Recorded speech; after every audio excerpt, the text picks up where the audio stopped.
Welcome to the Afterspin, opinions from thought leaders in our state. I want to ask John Hood and Chris Fitzsimon. Medicaid Managed Care was supposed to have begun this year.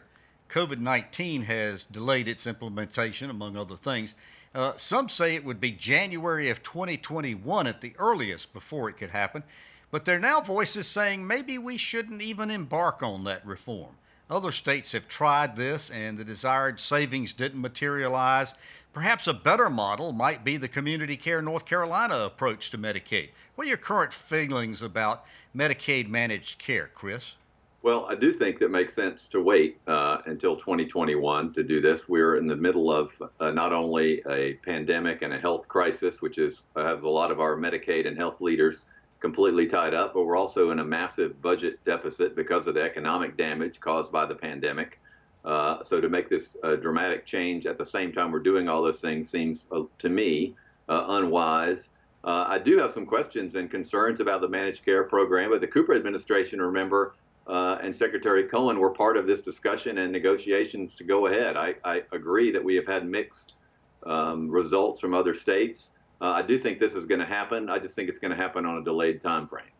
John, so far as managed care is concerned, there's about $400 million in a pot there that hasn't been spent. There are a number of fiscally conservative legislators who are saying, you know what, we could take that $400 million and help toward our budget deficit. What factor does that include in this managed care discussion?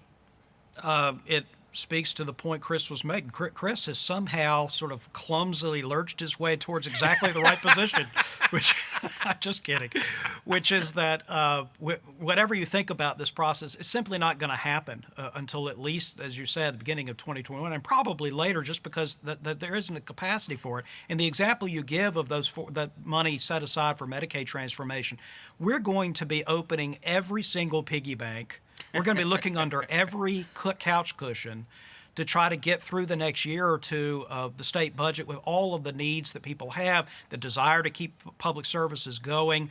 I think given the severity, at least of the drop in employment, we'll see how quickly it recovers.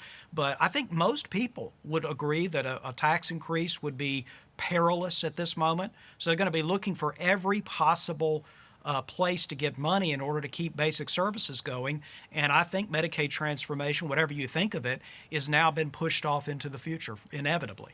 What about the CCNC model? There are states that are now reforming Medicaid reform and are moving to more of a CCNC kind of method. Do you think that might be a preferable alternative to the managed care provisions that were passed, John? A lot of these distinctions are now becoming artificial. I mean, really what community care was about was case management. It's a lot of what managed care is about. It was really a dispute about whether insurers should be involved or be the driving force, or whether providers should be the driving force. Well, now providers in some states are heavily involved in the insurance business. They're at risk. They're in capitation. In North Carolina, as you remember, the provider network didn't get in. But, this is going to evolve over the course of time. I really do think these distinctions are sort of 2014's news. And where we are today is most people agree we're going to be managing care. We're going to have networks at risk. Some of them will have providers in them. That's the model that most of the country uses, and North Carolina will eventually use it as well. And Chris, go back to 2014, like John was saying, when we first passed this Medicaid managed care, we had year after year after year of huge budget deficits in our Medicaid program in North Carolina. And the legislature, in fairness to them, was trying to do something that would, A, help staunch these budget deficits, and B, help be more efficient and effective in passing Medicaid. So do you think we could see a real transformation in Medicaid managed care? I do, although I think, the delay, which I do think we have to do just because of the world in which we're living, might give us some more information by the time we start this, whether it's 2021 or 2022. I do think it's worth pointing out part of the cost or the overruns 10 years ago were from one-time giant mistakes that were made, and we had to repay them. I don't think we quite had the scandal in Medicaid that some would have portrayed it as, but nevertheless, this is where we are.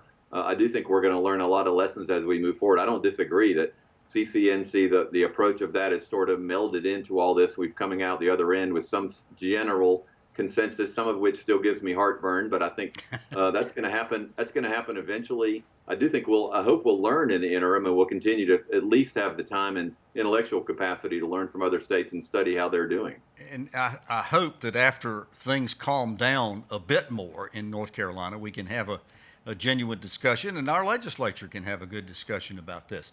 Well, thank you for watching the After Spin. We'll have more video all during the week on ncspin.com.